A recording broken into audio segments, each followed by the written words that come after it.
Welcome back to the Quad Pod. Switching up with the music today. I like this beat. As always.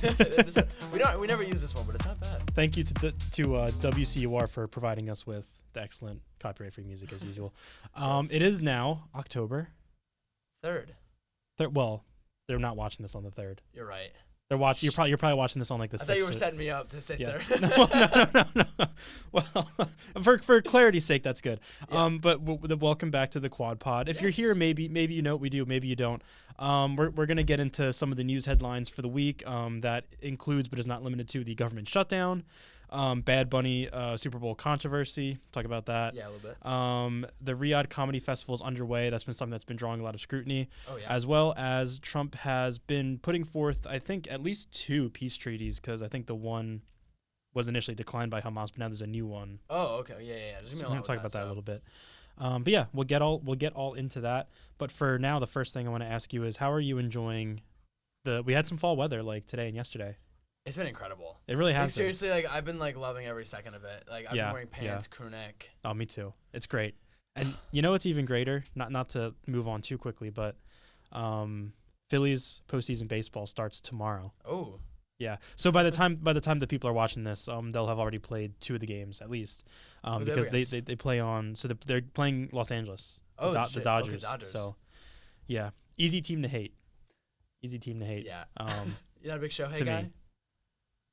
Shohei seems fine, but it's like, dude, I wasn't fully immersed in the world of baseball when everyone was talking about Shohei, but you would have thought he was the new Michael Jordan. Everyone was glazing this guy to the max. Well, he is a historic player. Is he? He really is. I mean, nobody does what he does in terms of. He's pitcher too, yeah. They pitch and they hit at high levels. Mm-hmm. So I'm not a Dodgers fan. Shohei Ohtani is historic. He's generational, all that good stuff. Next Babe Ruth. I don't know. That's such a Babe Ruth ate 5 hot dogs and 3 root beers before each game. I don't know how you make that comparison. I guess I don't really care for it. But and I don't care for the Dodgers. So hey, go Phils. It's gonna be a good weekend. Oh, actually, I think I misspoke. If you're watching this on Monday, they would have only played 1 game because they're scheduling around NFL Sunday. Oh really? Yeah. Did I tell you that I went to a Phillies Dodgers game? I may have actually been the first Phillies game I ever went to, and I saw that it's the Philly sports guy. Oh yeah. Yeah. I know who you're talking about. Yeah. Yeah. My friend saw him because my friend was a Dodgers fan, and so we came up to him and he gave me a Dodgers shirt to wear, and we got a picture with him and he was covering up our Dodgers stuff, and then he gave me a hot dog. So you know what? Shout out to there's a few Philly sports guys. So which one was it? Was it the guy that does the face paint, or was it the guy that just has the Delco accent? No, the face paint. Oh, the face paint. Oh, yeah, okay. Yeah. This is kind of a side. My dad hates that guy. Really? Yeah. My dad hates that guy. I won't even repeat some of the things my dad has said about that man on the podcast. But anything what about him is it genuinely it might be libelous to say the things that my dad has said about him on air. So I won't. I'll tell you afterwards. But I won't say it here. Seriously, I won't say it here. He's just that much pent-up rage for Philly sports guy. Which is funny because my dad's the biggest Philly sports fan you're gonna find, but it's just something about him. I think my dad thinks that it's performative. Oh, he's not a real fan. A little bit, yeah. I mean, it's possible. I mean, you could just have had one popular video of you being a Philly sports fan, and now everyone's expects you to be the Philly sports fan. Yeah, and the whole face paint thing is a bit much. It's a bit much, I get yeah. it, so whatever. You know what? Someone's got to do it. Do they though? Yeah. Do they though? It's a fair there needs to be the love somewhere. No, they're looking. The players are looking in the stands. They're looking for one person in full gear. I'm not. You're not a player though. The players. Oh, okay. Well, you don't think the players looking for their wives or children? Or, no, they're looking for a sports fan. They're looking for a Philly sports fan. Fair enough. I saw his TikTok. That's the. Oh, but all good stuff. It hasn't happened yet, so there's nothing really to talk about. Yeah. Postseason baseball, go Phils. We'll talk about it next week. Yeah, we and another thing that we want to talk about, because we've been thinking about it a lot and talking about it a lot. Sam, Connor, and myself, we all saw the most recent kind of blockbuster, I guess. I actually don't know how it's been doing in the box office, but I've heard mixed things because it's I don't think it's doing well. It's doing better than expected, but it still doesn't mean it's doing well because I think the budget was $150 million. Sure. And that's not even including marketing. I'm gonna look up the box office while I'm doing that. Do you want to explain Yeah. what the movie was? So the movie is about like it's Leonardo DiCaprio, and they're basically like an old enemy of Sean Penn like returns. They're like Leonardo DiCaprio and his friends are ex-revolutionaries, and Sean Penn plays like a colonel, I guess is the right way to put it, and he's like going after them for his own weird sadistic reasons that I don't want to go into. It is like it's such a good movie, and like it is. just to be like a general statement, I don't think we were going to talk spoilers necessarily No, because we would honestly encourage you to go see it. It's really good. It's like I went into it like knowing like very little. The marketing campaign for this movie has kind of been insane for how. I mean, Paul Thomas Anderson is a big name, but not like big enough to where like regular moviegoers I think would go see him. Like he's still very much like a not a popcorn movie kind of guy, but like more like critically acclaimed, I guess. But this one they've been calling it's like kind of both. They're saying, especially because it's like a political thriller and it has such big names attached to it. But I don't know. Like I'm surprised they put so much into like the marketing because like I feel like trying to get people to go to the movies is not hopeless, but it's really difficult. And a lot of people are going to see it, and I'm happy about that. But it's been tough, especially now, especially with original movies. You know, what are you seeing? Yeah. I'm seeing that I think it had around 40 million globally as of like this past box office weekend, in addition to like about 20 million domestically. Which let's see. For some reason, I'm not finding any information on the budget, but I think it was okay. Sorry, here it is. Made on an estimated production budget of 140 million, the film needs to earn around 350 million worldwide to break even at the box office. So it's only the first week, but maybe you'd probably hope to see better numbers for that. And it's like that is definitely a whole separate conversation of like, are people going to the movies anymore? Yeah. And like how excited are people getting?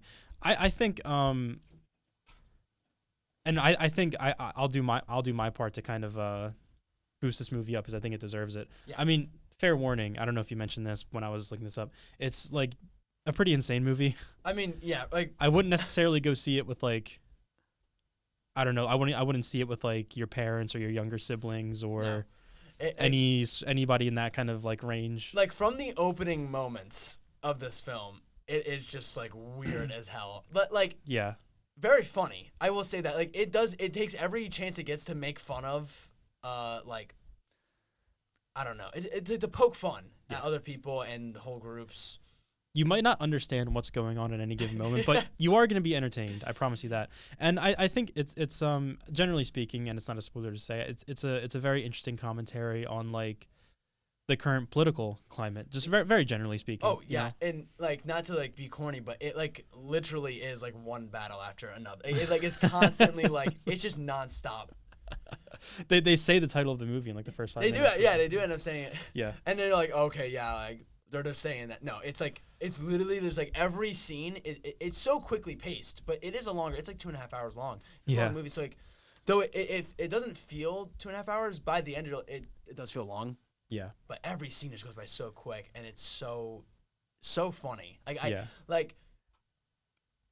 It's such a smart way too. It's not like it's just trying to like. It's not throwing out jokes out there like he's behind me. Like it's more just like the way. I don't know. It's the performances really I think make this a lot. Yeah, it's very funny when it wants to be. Yeah.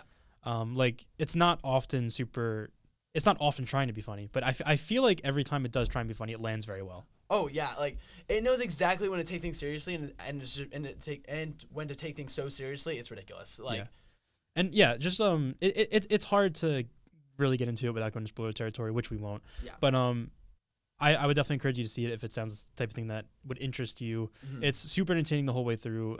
Very interesting commentary on a number of different political issues that are ongoing today. So if it's it's definitely something to sink your teeth into, like intellectually. It's really really great. But not to make it sound like it's like some art house thing. Like there's like it's action all the way through. It's really really bombastic. It's super fun. It's not, and like with the political stuff, it is pretty. I mean, like you could just watch it for the entertainment and not even like pick up half the political stuff it's throwing at you. But it does so in a way that's not like so subtle. why even add it? Like, it is there and it is important, but you could watch the movie and be entertained and not even think about it. I think it really treads that line perfectly. Oh, yeah, definitely. Like, it's perfect for people who don't go to the movies very often. Like, I feel like it's for people just looking for a fun time. Like, this is it. Like, this is seriously. And to have, like, I think it does what every movie strives, to not only be entertaining, but also have an important message. And it does, and it perfectly aligns those, like, just massively. I was like, this isn't my favorite movie I've like ever seen in my entire life. But like, these are the kinds of movies that we want to keep seeing. So like, definitely like go and support it. You know, go and see it. You know, because I think when people think of 2025 movies, this will come up. You know, and I know it's funny to say that because it's not like an indie film. Like it's Leonardo DiCaprio is starring in it, or not. Yeah. But like, I think you're kind of picking up what I'm putting down as like just like supporting like creative, independent, like exists on their own merit type movies, right? Yeah. So original movies like this don't get this big of budgets as often. Yeah. So yeah, it's super nice to see, especially with such a great cast and great director attached. And even if you go and see it and you don't love it, you're gonna be entertained the whole time. Oh my god, you could like there's some parts you can be mad at, but it's still just gonna be so entertaining. But yeah, the general consensus here is go see it. It was very fun. Oh my god, it's perfect. Yeah. One last thing before we get into the news, because I wanted to get your quick opinion on this. Yeah, that's right. So I had filled out, and we had this conversation kind of like a week or two ago. I think it was about 2 weeks ago. About where in the United States we would want to live. So in my free time, because this is the sort of thing that I find very interesting, I saw this website where you can select each state in the United States, and you choose how much you want to live there. Yeah. So is there anything here that immediately jumps out to you, or that anything that you strongly disagree with, or that you would like agree with very heavily? I agree with Maine definitely, and like the thing is like Maine and like California would be nice. I don't know. It's like I think the idea of living there in like California or like the West Coast sounds better than it is. You know, like you get there. I like I have a friend who lives there. I think I've talked before. Like the smog and like earthquakes, and especially in the top left, like it just being depressing, like with rain and all that. Like I can't tell if it's one of those things that would just like constantly annoy me, or I would just get used to. It very much depends on where you live, because like we're talking about the smog. That's LA. That is strictly. I wouldn't even necessarily live in LA. What part of Cali do you think you'd live in? If I lived in California, I feel like I would definitely live.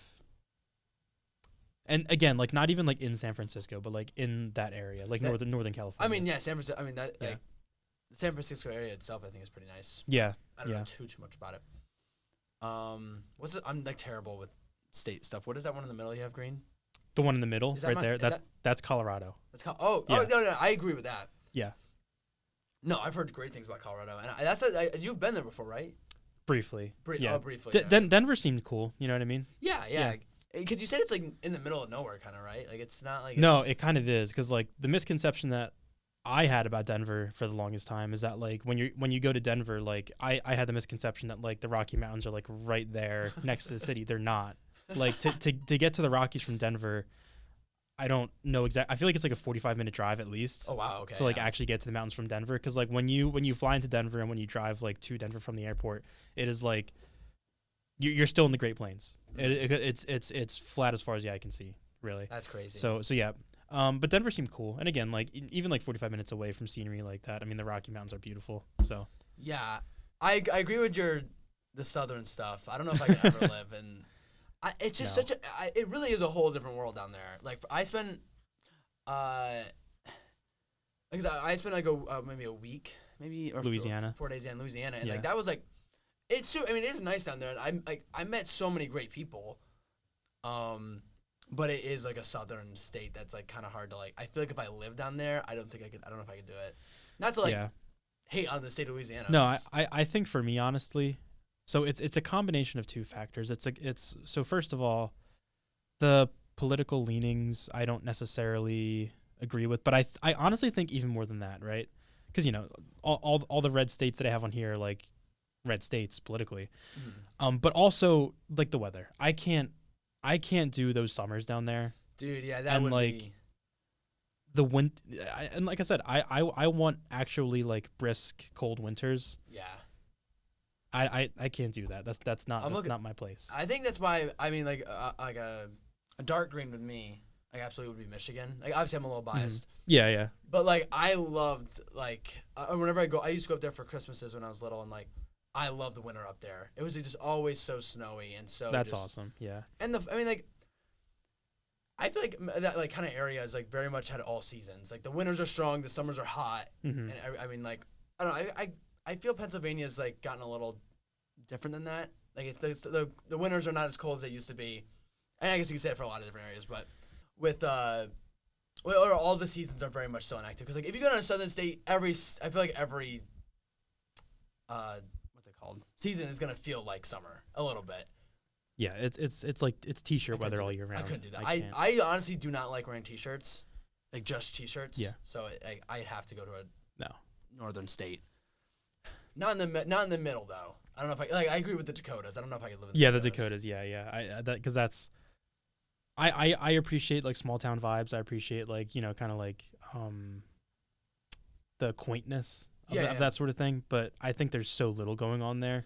Dude, I'd be hard pressed. Yeah, like I don't know. It's like in a lot of these states in the middle, I just don't even know what goes on down there. Like I hate to say it, but I don't know what happens in these states. I think like if I could just make one comment about my own list is like Utah is really, really a weird one for me. Really? Because and like it's honestly like no hate to Mormons, right?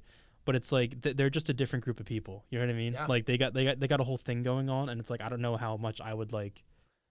I don't know if I would like plug into that very well. It would totally be a different lifestyle. You know what I mean? Like yeah. Because like it's definitely one of those Western states with like gorgeous scenery and like great like seasons as far as I'm aware. Because I think they get those snowy winters. Mm-hmm. Well, actually, as in Salt Lake City at least, they do get the snowy winters. I know for sure because it's a very popular skiing destination. Oh yeah, you're right. Yeah. So they get the great winters. Obviously, they have summers because a lot of it is desert. Yeah.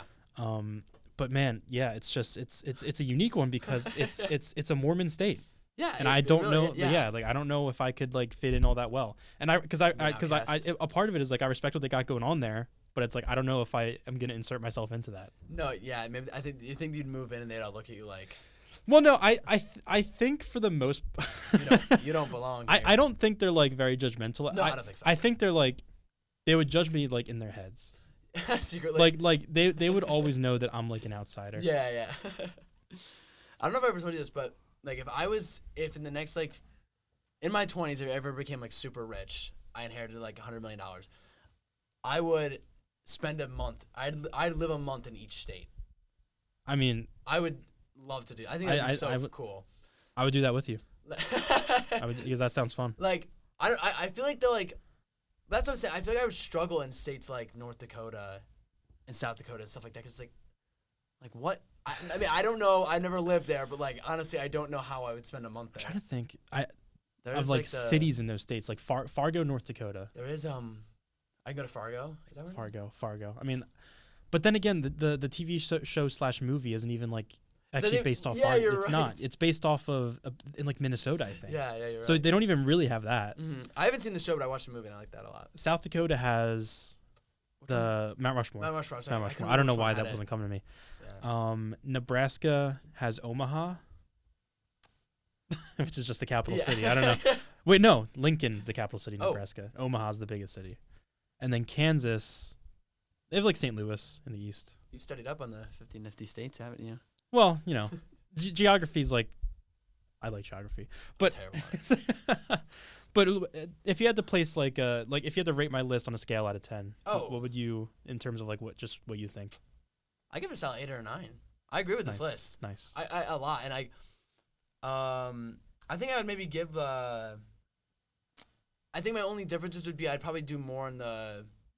I'd probably make the Michigan areas like Wisconsin. That'd probably be more darker green. Probably areas near Maine would be more darker green. Well, did you saw the key down here, right? Yeah. Okay. Yeah, and then like I'd probably make some of your West Coast states not as green. That's fair. I agree with a lot of the orange and reds. That I agree with, and I'm willing. I think Alaska and Hawaii are ranked perfectly too. I'd be willing to, but not absolutely. Sam, what happened? What happened to the government? I'm hearing a lot of things. So like, how they're white? How there like was a government? Yeah. Like not anymore.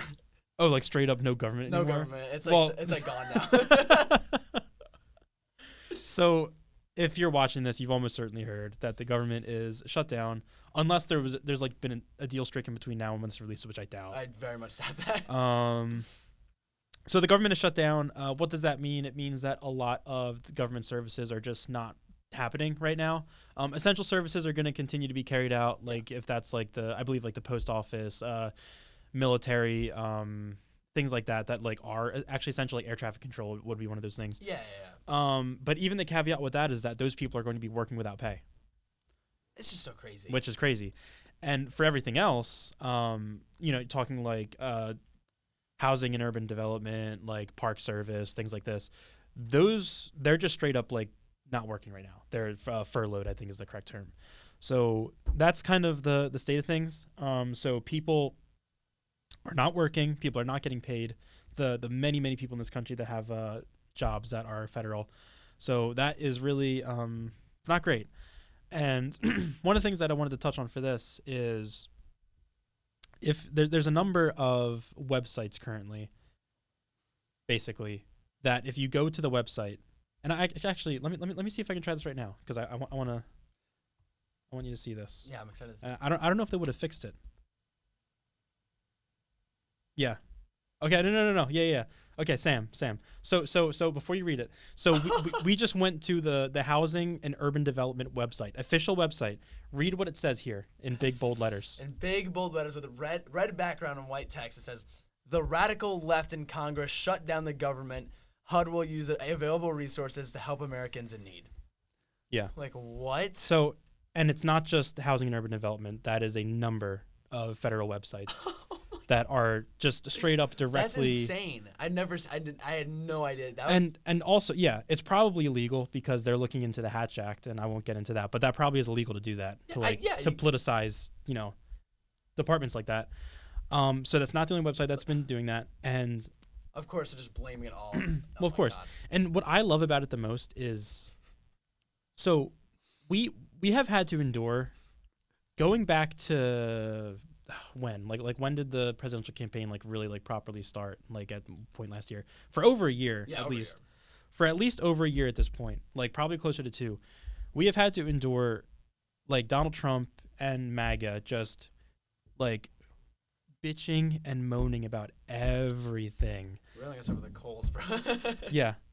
And they finally get in power, unequivocally in power. Every single branch of the federal government they control, whether it's the Senate, the House, the presidency, and even the Supreme Court, which I know the Supreme Court isn't technically supposed to be partisan, but let's be real, they control the Supreme Court too. Yeah. So Republicans control every single branch of the federal government, and they still are blaming the Democrats for this. And here's the thing: if the Democrats were to sign on to all of this, sure, the government could reopen. There's a few things with this though.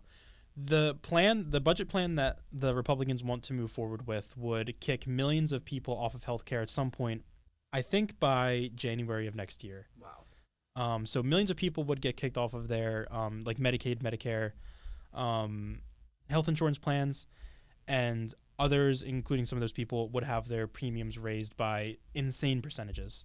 So basically, the Republicans want to move forward with a plan that is going to make life fundamentally worse for millions of people by depriving them of health care.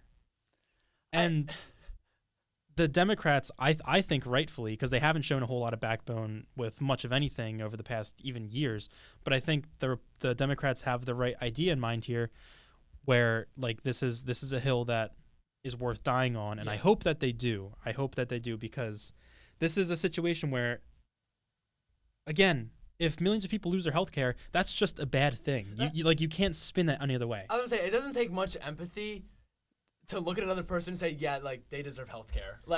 I don't know. I feel like it's pretty ridiculous to look at millions of people and be like, not only either they don't deserve health care, or if they do have health care, let's up that up a bit. The fact that that's the thing that's causing this right now is insane, because it feels like such an obvious answer to say, yeah, let's not take healthcare away from millions of people. But you know what?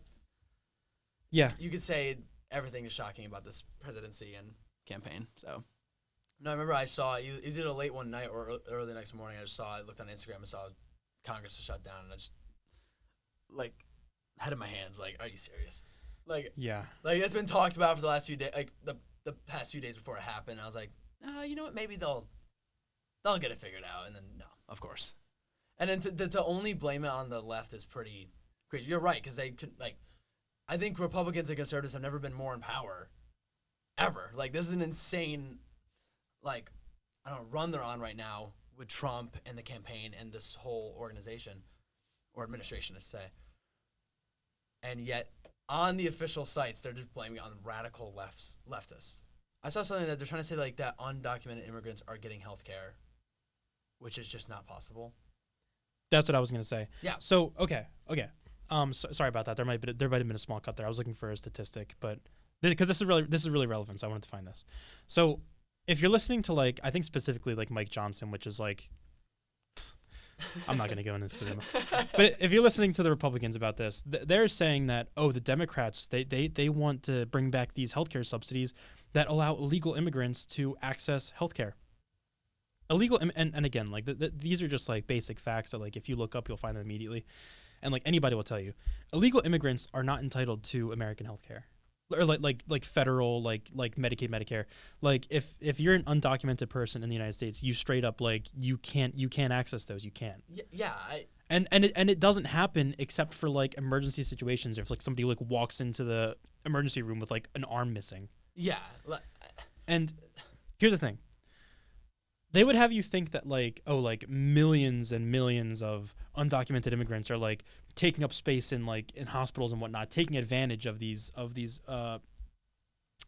subsidies, which, again, just to restate what I just said, they don't have access to. It doesn't happen. Yeah. Like, they're not accessing these things. They're acting like the liberals are giving away healthcare like it's free candy on Halloween. Like, it's all the undocumented immigrants, which is...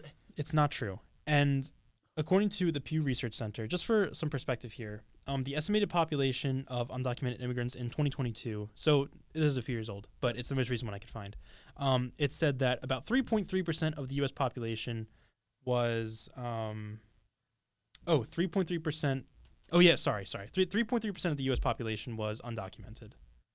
And even if every single, like, I know it's an extreme example, even if every single one of those people was using these subsidies, which, again, they don't. Even if every single one of these 11 million people was using these things, that is 3% of the population. So are you willing to throw the baby out with the bathwater, even if this was happening, which, again, it isn't, but are you willing to throw the baby out with the bathwater and say that, this is happening, so millions of Americans can no longer have health care? Yeah, it's ridiculous. Like, yeah, to throw this in the equation, yeah, like 3.3% of the population is wrongfully getting healthcare, which is just not true. We need the solution to this is to get rid of healthcare for millions of other people who actually deserve it, and then for other people who actually deserve it, let's up that. Like, I don't know. And I don't understand what the Republican agenda is, because I really think that, like, the Republican, conservative, Trump, like, MAGA ideology, I think it really does posit, and this will lead into something that I think we can get right into after this. It posits the notion of, what if we had a political movement that did nothing but get angry about everything and created no original ideas of our own? Yeah, it's just hate. It's literally like, it's something new to hate about every week. Like, they just pick something. Like, immigrants are getting healthcare. We hate that. And then the next week it's something completely new. Every day it could be something new. Like, seriously, like, this whole administration is built around hate instead of trying to piece everyone back together. I don't know. And you know what the outrage is this week? This is a good segue. Oh, it is a good segue. Because the outrage is this week, Bad Bunny was chosen to perform at the Super Bowl, which is outrageous. I know, it's evil. It's outrageous. Evil. How could Bad Bunny, of all people, the Super Bowl, the American Super Bowl, like, are we... Because this is genuinely like making people so upset. Like, I saw like Danica Patrick tweeted about it, who was like the former like NASCAR driver and apparently is now a conservative. Like, and like that's how you know, like that's how you know, like, desperate the other. Like, this is how desperate, like, Republicans are for, like, people to, like, validate, like, their, like, opinions, because they're willing to take on, like, Danica Patrick, who is just an irrelevant former NASCAR driver as like Yeah. one of their like, oh well, this See means what she said? something. Yeah. This means something that she said it. I mean, you had a good point before we started recording, though. It's like, if you are a real NFL fan, who gives a shit? Like, honestly, Seriously. like, you're not there for the halftime show. Like, obviously, I know the halftime show is a big part of it, but look, do I like Bad Bunny's music? No. Not that it's bad. It's just not for me. Yeah. I think the guy himself is funny, and he's a good guy. Like, I don't know. I feel like that they're putting so much attention on it. It wouldn't matter. It literally, like, it only matters to the people who, like, only watching the Super Bowl, I guess, for the halftime show. Or if you just hate anyone who's anybody. If you just hate. It really is like I said earlier, like, what are we here for? Are we here to watch a football game? Because like if we're not here to watch a football game, like, I don't know what we're here to do. Because it's the Super Bowl.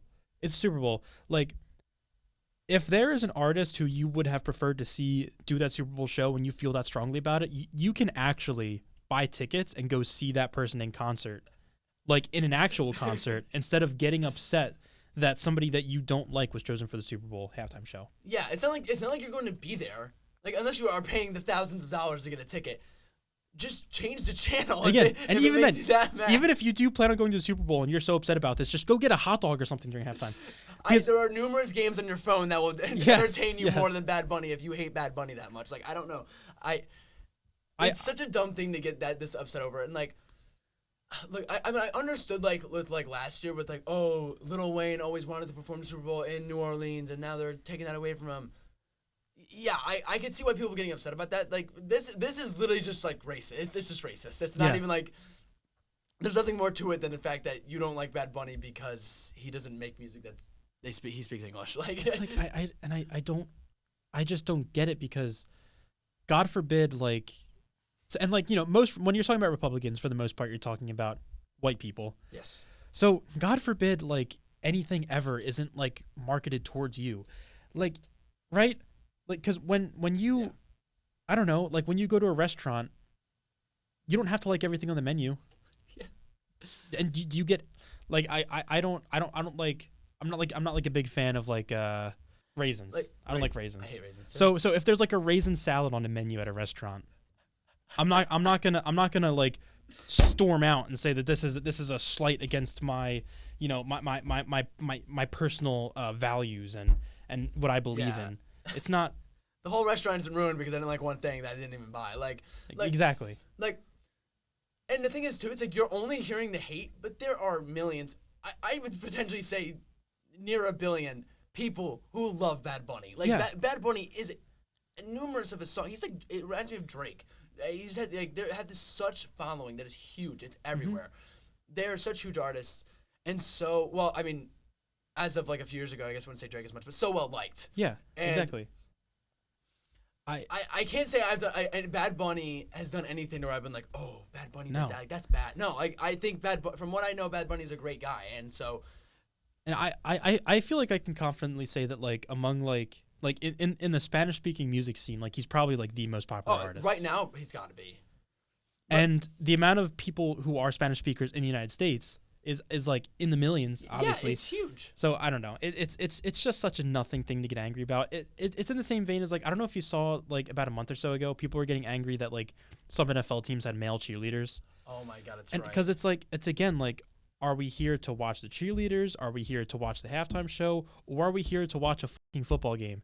Because if you were angry about those things genuinely, you're not a football fan. You're not here to watch football. You're here to be angry and make a stupid point. It makes absolutely, like, it's going to male cheerleaders. It makes absolutely no difference to your life whatsoever if there are male cheerleaders in the NFL. Like, seriously, I think the only thing it does is actually, like, help people in the sense of, like, that some people want to do that. Some people, like, some men really do want to do cheerleading. And I think to have male cheerleaders in the NFL really does help them say, hey, this is a thing I can do. You know, it was such a thing that's like, what? Male cheerleaders? Like, and so I think that opens up an avenue to where it's like, oh, wait, this is a conversation that can be had, and it's a real possibility. I honestly, I think it's great. And if you're hating on it, then literally, like, mind your business. Like, it literally has nothing to do with you. Couldn't have said it better myself. But yeah, I mean, that's a state. And, you know, just the cherry on top here, by the way. I mean, this is the main reason that I think we talked about it. Apparently, and I think that this was actually walked back by the White House earlier today, but just to still touch on it because this is something that was said. Yeah. And of course it was on a podcast because that's just I guess that's just how we convey information now. And I know it's ironic to say that here. But Corey Lewandowski, chief advisor to Secretary of Homeland Security Kristi Noem, appeared on a conservative podcast, and when she was asked if ICE would have enforcement at the Super Bowl, she said, "There is nowhere that you can provide safe haven to people who are in this country illegally. Not the Super Bowl and nowhere else. We will find you. We will apprehend you. We will put you in a detention facility, and we will deport you. So know that this is a very real situation under this administration, which is completely contrary to how it used to be." And not only is that like infuriating because it's a social media presidency that isn't actually concerned with like making actual impactful change. They just want to make headlines and that's it. It's actually also hilarious because the implication there is that Bad Bunny being the Super Bowl performer means that the Super Bowl is now going to be like an Underground Railroad type situation where they will be harboring thousands, if not hundreds of thousands, undocumented immigrants. And also, if you genuinely believe that like an undocumented person who by and large in this country are working paycheck to paycheck, just making sure that they're like, making a living. If you think that they are going to be paying thousands of dollars for Super Bowl tickets, you're out of your fucking mind. I was just about to say that's not happening. I was just about to say that because it's like, as if you said, a lot of them live paycheck to paycheck. Like as if they're gonna buy a ticket, go to the Super Bowl under this administration, after everything that's being said right now. Yeah, if anything, you're scaring them away. If you really thought that they were gonna come, why would you be like, we're gonna get you at the Super Bowl? Like, yeah, you know what this is like. There's a lot of like kind of like discussion about like leftist like pandering and like what's the word I'm looking for? Like posturing or whatever. Yeah. This is conservative pandering because this is not like nobody's like. I don't think anybody was like asking for this or wondering about this, and it certainly would never have even been an issue. But they're like, we will have ICE at the Super Bowl. I don't know. But and again, I think this was like walked back a little bit by the White House. But just to still touch on it, because they still said it. They still said it. Yeah, so, it's acting like they're gonna go up and arrest Bad Bunny on the stage. Like, so stupid. But yeah, ridiculous. That's a good point by Connor because like Bad Bunny is American. Because Puerto Rico is a part of America. He's Puerto Rican. Puerto Rican is American. He's American. So yeah, but they're still gonna act like they're gonna arrest him on the stage. It's which is not. Like you said, it's a free plane ticket. And like I certainly wouldn't say I hope that they do, but like if they try something like that, it would blow up in their face. Oh my, totally. Yeah, and so they would use it as a tactic to be like, to make themselves somehow look good and powerful, even though it's not. So, you may have seen controversy and people sharing their opinions about the Riyadh Comedy Festival, and I'll let you introduce this one because you put it on the agenda. Yeah. So basically, like, it's one of the biggest, if not the biggest, comedy festival of all time happening in Saudi Arabia, and they got like huge names. So you got Bill Burr, Kevin Hart, Dave Chappelle, Chris Stefano, like a lot of big names, Bobby Lee, Andrew Santino, like all these big names, or even like not as big names in the comedy world, are going to this. Because I mean, from what I've been hearing is that they're getting paid millions. I'm like huge sacks of money here, but a lot of controversy stemming on the fact that like Saudi Arabia is pretty authoritarian. And they are. This festival is also happening on this. I think it's the 7th year anniversary. I wouldn't say anniversary of the killing of a journalist. Jamal Khashoggi. Jamal Khashoggi. That's what it is. Yeah, and so it's like not only is it weirdly timed, it's also the same people the same people up there that are bringing this comedy festival together. The same people that had killed him. Also, Saudi Arabia is widely believed to have played a major role in 9/11. That is another thing too. I think that's something Shane Gillis, a big comedian, said that he was offered it and was confused because he was hearing everybody joining on, everybody doing it, and even though he was going to get paid millions of dollars, he was like, aren't those the people that helped 9/11? Yeah. Like, I will say I'm very pleasantly surprised by like Shane Gillis being the one in the situation that has the backbone and is like standing up and like. Yeah, I don't know. It's a really weird situation, and like you have a lot David Cross and there's another name in there that have come out and spoken against it, but a lot of comedians have already performed their set. I know Bill Burr came out saying some stuff around how it was just like a mind-blowing experience, and he was really excited about it. But it is kind of a weird thing because it is one of the biggest comedy festivals of all time. So it's like, oh, if you're an upcoming comedian, or even if you're not the biggest comedian, you like going to that would be a huge opportunity.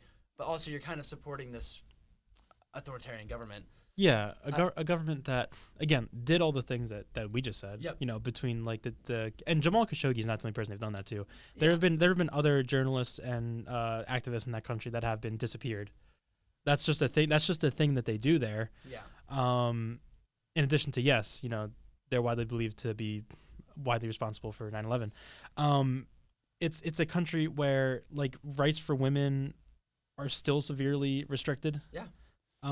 It's not a place where you want to be any sort of member of the LGBTQ community.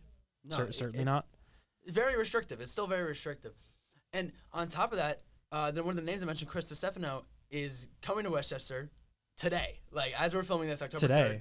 Yeah, I'm actually going to it. Before I knew he was even going to that festival, I bought a ticket with my friend who's a huge fan, and so we're going to that tonight. And I actually am very excited to see if he mentions it.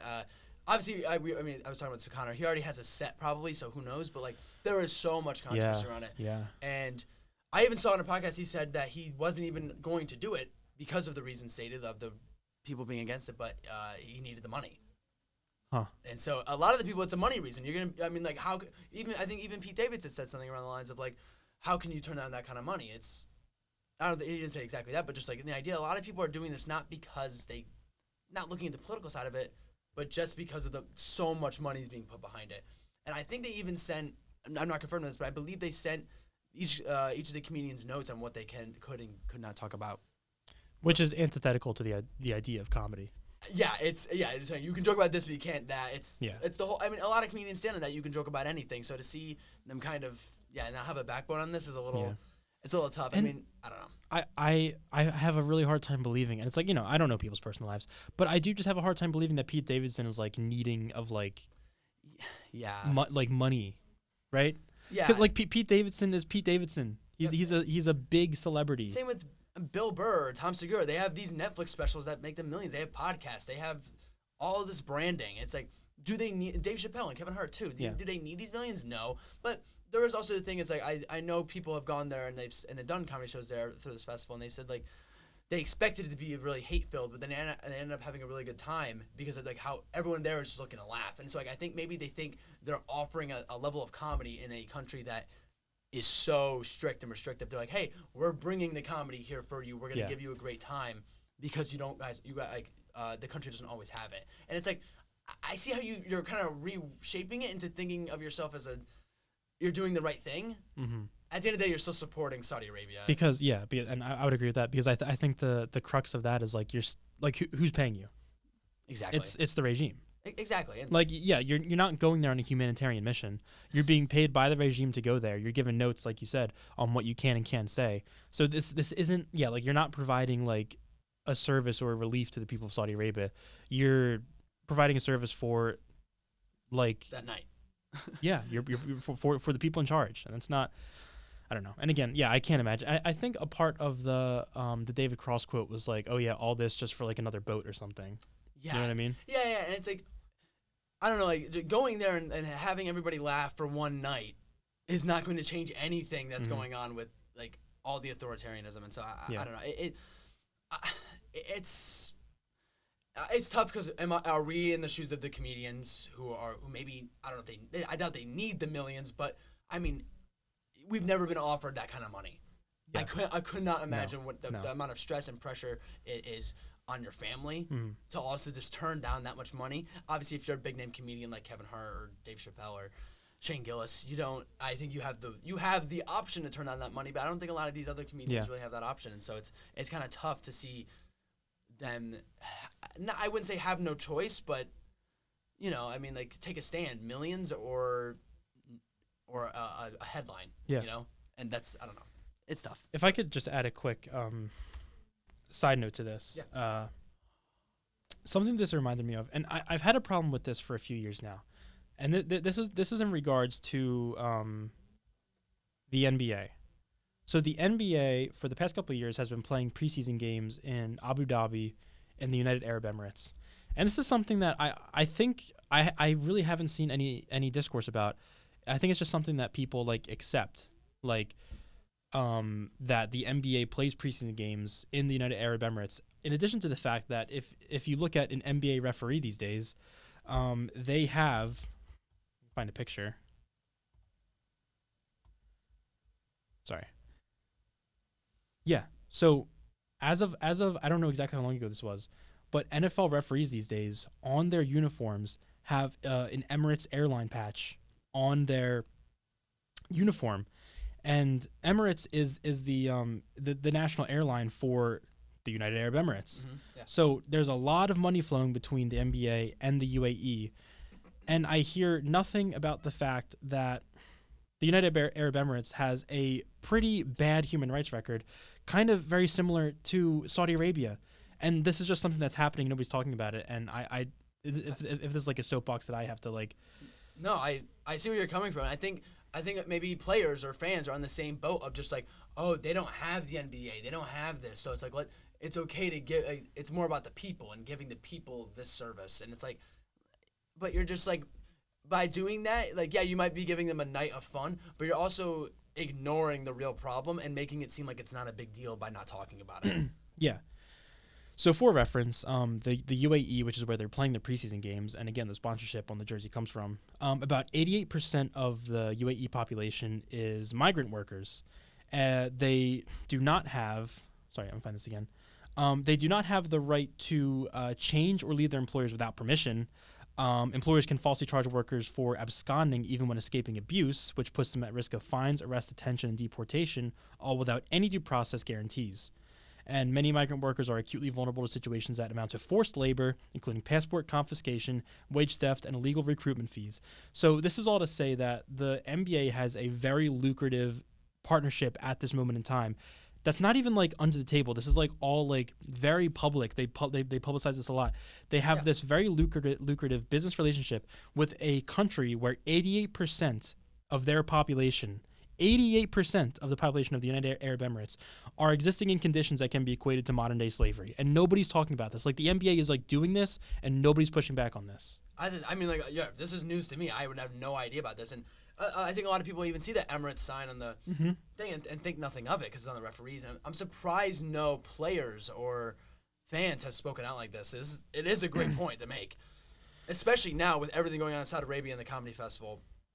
Yeah. I honestly think this is something that should be more talked about. You're right. Definitely. Yeah, but that's just a little soapbox I had to. No, it's an important thing to know and like to spread. Like I said, I had no idea a lot of this was happening because if you're not really tied into the world of NBA as much, you might not even think about it. Yeah. And you might come across thinking just like the comedy festival, oh, it's just doing a service to people who need it, but it's so much more than that. And it so much more needs to happen than just a comedy festival or an NBA game.